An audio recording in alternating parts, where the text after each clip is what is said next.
Alcohol is actually way worse for us than society tells us. Alcohol was robbing me of my energy, money, and self-respect. 3 years ago, I woke up on a park bench in Bruges, Belgium. Still drunk, no memory of how I got there, elbow throbbing, and completely lost. That wasn't the first time that I blacked out, but it was the last. That morning, I realized that something had to change. If I didn't quit drinking alcohol, it would eventually destroy me, and maybe even end my life. So I made a decision right then and there to quit alcohol. And over time, I started seeing all the benefits. Here's what actually happened. I was always repulsed by being drunk and alcohol. Because at school, I was being taught that alcohol is really bad until I got to high school. All the cool kids in school were drinking, going to parties. And when I was a teenager, I also fell to peer pressure. Being drunk was fun. I was able to be myself, had a lot more confidence, and I had a lot of fun being goofy with my friends. It was like confidence in a bottle. And later on, I would call alcohol liquid confidence. And from that moment on, all the way until I was 29, I probably drank on average twice a week. A lot of it was to connect with family and close friends. But on the other side, I went clubbing a lot, went to bars, and explored cities. It was a lot of fun, and a lot of my 20s were paired with alcohol, so I actually have no regrets. This all felt so normal because everyone else around me was drinking. It was like a part of everyday life to pair liquor with good times. But then I started to see the dark side. I noticed sometimes when I got super drunk, I would do the most stupidest things. Like when I would drink with friends, I would overshare about my life and talk about things that I really shouldn't have. And the next day when I sobered up, I would remember the conversation and regret having it. I would do other silly things like call exes and tell them that I love them. Sometimes at clubs, I would get super aggressive for no reason and almost got into fights with bouncers. I drove when I shouldn't have been driving. I was super sloppy with girls and it messed up my game. And a whole lot of risky and dumb behavior. And this is the big thing. Hangovers started to get worse the older I got. I remember in my early 20s, my hangover would last until only about 10 a.m. So after that, I can go about my day, go to the gym, and be productive. But starting my mid-20s, I started noticing that hangovers lasted all day. And when I turned 27, I had my first 2-day hangover, where I wasted an entire weekend just laying in bed, eating potato chips and pizza, to get over the bad feeling. And when I was around 28, 29, every time I got drunk, it was a 2-day hangover. And I started to get pretty fat because I was eating junk food late at night when I was drunk, and to get over the hangover, I was tired all the time, I had brain fog, so I had to drink a lot of coffee just to get by during the day. And it was like I was in this cycle of just looking forward to the weekend when I would get drunk again. But during the week, it was like this hazy experience where I was just dragging my feet throughout the day just to get by. And going into work on Mondays, I was full of regret because I was already tired from the start of the week. Not to mention all the money that I was spending. I would check my credit card statement and I'd be shocked at how much money I spent. And one night when I was 29 in Bruges, Belgium, I hit rock bottom. Bruges is a beautiful city, and it's the Belgian beer capital of the world. I was there in the summer 3 years ago, enjoying the city, and I decided to go on a beer tour. It started out as a flight of beers just to try, and that was the last thing I remember. And then I woke up on a park bench, and I had no idea where I was. I checked my cell phone, and I had no signal. I couldn't find my friends. Every building was closed, no businesses were open. So I started walking the whole city, and I felt like a homeless man. And finally I remember I was next to the river as the sun was rising, and slowly all the memories from the night before started to come back to me.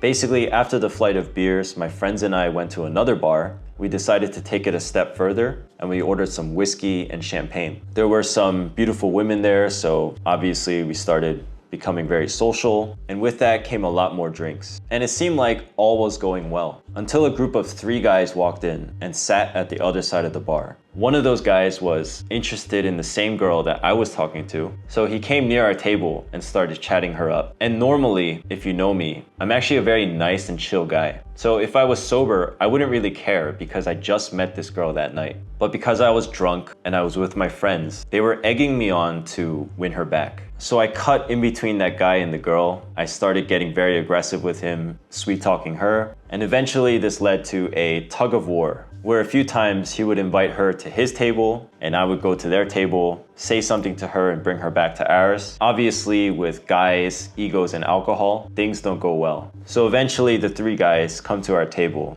and asked me to step outside. And since I was drunk on this liquid confidence, I was so overconfident and I went outside with them. I knew I was outnumbered because there was three of them, so my instincts kicked in and I actually ended up the main guy and running for it. I ran as fast as I could with the two other guys behind me, and eventually after losing them, I guess I was tired, so I found a park bench and I slept. And that's how I ended up there. And after all these memories came back to me, when I was on that field of grass next to the river, I got on my knees and I started praying. I looked up at the sky and I said, God, I really need to change. If I keep going like this, my life is actually gonna end early. And I made a promise right then and there to God and myself that I would quit drinking alcohol for at least 5 years. That was already 3 years ago, and that's the last time I drank alcohol. Now, being sober was not easy, especially in the beginning. I'd say the first 30 days were the hardest. I was so used to drinking alcohol on weekends that when it was Friday and the sun was shining, I didn't know what to do. All my friends were at happy hour, they were inviting me out. Sometimes I would join them and it was super awkward because I'd be the one sitting there drinking water or soft drinks while they're getting drunk and having a good time. I remember at that time, I just moved to Medellin. I was with a new group of friends at this party and I was super awkward because I was so used to relying on alcohol to socialize with new people. So it seemed like everyone else was having fun and all of a sudden I was that quiet guy sitting on the side. But I noticed after the first 30 days, it started to get easier. I was used to being sober and the weirdo, so when I would go out to parties, the temptation to drink actually started going down. And after the first 90 days, this was my new normal. And over time, I started seeing all the benefits. It seemed like weight was just shedding off of me. My face got noticeably sharper and more defined. It was easier to stay lean, even though I was being more flexible with my diet. I started to have way less brain fog and I was clear throughout the day. Work started getting easier. I didn't have to rely so much on caffeine to get by. And I just had way more energy. It was like I was full instead of fighting against myself. And at parties and clubs, it felt like my confidence actually grew because I had this superpower of sobriety. While everyone else was drunk and losing control, it was like I was the only one who was lucid and in control of myself. Some friends and girls at that time would try to tempt me and they would call me boring, but I noticed that the good ones would actually respect me more because I was saying no and I held that commitment to myself. And as the months went by, I noticed that even my thoughts started to get more positive and optimistic. My vision for my life and my goals actually started to get more clear. And it was easier than ever to stick to my other commitments, like going to the gym and showing up for appointments. So it was almost like my self-control muscle was growing and it was getting easier to be disciplined in all areas of my life. Months compounded and now it's been 3 years and these benefits are clear as day for me. And this brings me to my next point, that alcohol is actually way worse for us than society tells us. Some studies say that it's not just our livers, but alcohol raises our risk of cancer in every single organ of our bodies. Another thing is, a lot of us think of that 12 to 24 hour window where we sober up and we can drive. So we think that alcohol is out of our system in that time. But again, some studies show that alcohol actually stays in our system for up to 90 days. And that's probably why the first 90 days was so hard for me. Another thing is withdrawal. You know, that hangover feeling, it's not just because you're dehydrated and your body's detoxing.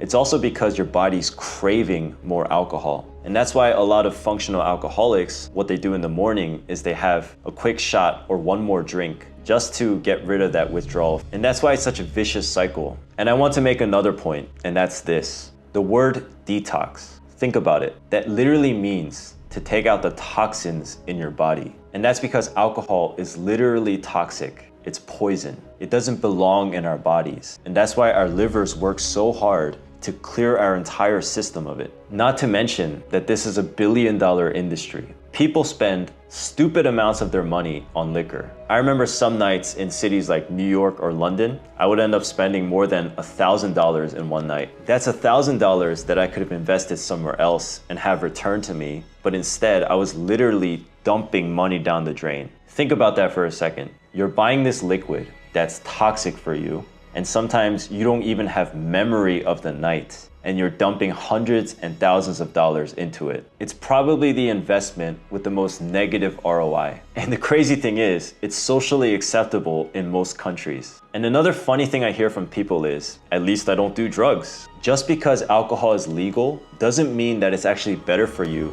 than any of these other drugs. A lot of studies show that alcohol is actually way more harmful for our bodies than a lot of these other illegal recreational drugs. And another thing, you know how I said I would get aggressive when I was drunk, even when normally I was a pretty chill guy? If you look at statistics of alcohol and violent crimes, you'll find a strong correlation. Crimes like domestic violence and abuse and violence on the streets are closely tied to heavy alcohol consumption. Here's a food for thought. How many bar fights have you seen? And how many potheads do you see getting into fights? Just think about that. By the way, I'm not condoning marijuana. I actually see a lot of harmful effects from that as well. A future video of this coming also, so make sure to subscribe. Not to mention all the accidents that happen because of alcohol as well. Literally hundreds of thousands of people die each year because of drunk driving worldwide. So yeah, with all this in mind, even though I only promised myself 5 years of sobriety, I'll probably never go back. Quitting alcohol changed everything for me.